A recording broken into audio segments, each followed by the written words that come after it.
Grandes pensadores olharam para o ser humano por caminhos muito diferentes. Uns falaram de sofrimento, outros falaram de desejo, poder, apego, vaidade, medo ou inconsciência. Mas, por trás das linguagens e das épocas, muitos tocaram na mesma raiz: o ego. Buda viu o apego ao eu como fonte de sofrimento. Jesus apontou a vaidade, a hipocrisia e a dureza do coração. Lao Tse mostrou a vontade de impor como afastamento do fluxo. Krishnamurti viu o eu como centro do conflito psicológico. E mostrou que o ego é apenas uma parte e se torna perigoso quando acredita ser o todo. Nietzsche expôs as máscaras do ressentimento e da falsa moral. Alan Watts e Eckhart Tolle falaram da ilusão da separação e da identificação com pensamento e história pessoal. O ponto em comum entre todos eles parece ser o ego não consegue sustentar o real como ele é, por isso ele projeta medo, projeta desejo, projeta culpa, projeta importância, projeta controle, projeta significado. O ego não observa o real para compreendê-lo. Observa o real para dobrá-lo à sua necessidade de continuidade. Quando não consegue controlar, acusa. Quando não consegue compreender, simplifica. Quando não suporta o vazio, preenche. Quando não suporta o limite, entra em guerra. É por isso que o problema do mundo nunca foi apenas material. A fome é real. A desigualdade é real. A violência é real. Mas por trás de tudo isso, existe um elemento recorrente.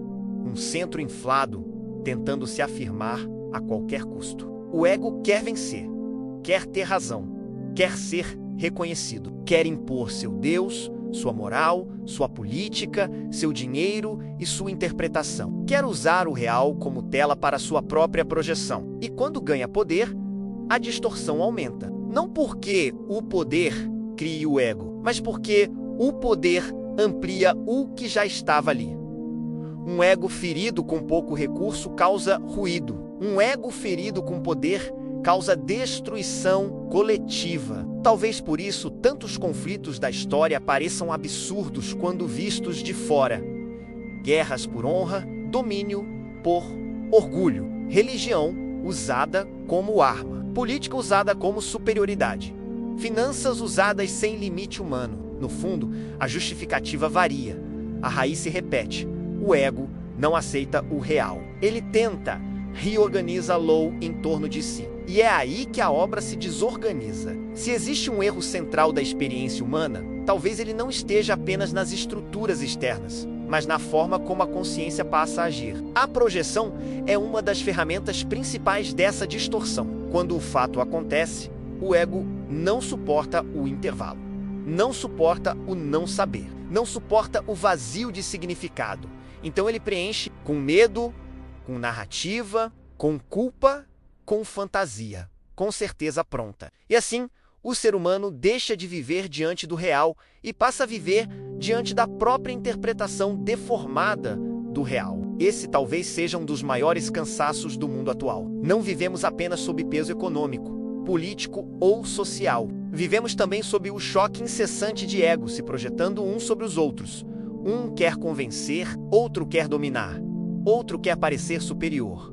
Outro quer ser salvo. Outro quer possuir. Outro quer ter muito. E milhões não tem quase nada. O mundo se exaure porque o ego, em sua forma distorcida, não constrói comunhão. Constrói fricção. Por isso, talvez, a pergunta central não seja apenas como mudar o sistema, mas como interromper a projeção do ego sobre o real.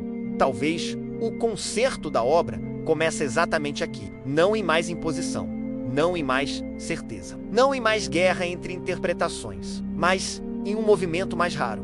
Observar antes de projetar, sustentar o real antes de preenchê-lo. Perceber que o ego quer dominar, mas a consciência madura aprende a ver. Se a projeção é o ego tentando impor medo, desejo ou controle ao real, então o conserto da obra começa quando o ser suspende a projeção. Talvez essa seja a linha central que tantos apontaram. Não é o eu inflado que salva a obra, é o eu relativizado. Não é a projeção que cura, é a observação, não é a imposição, é a lucidez.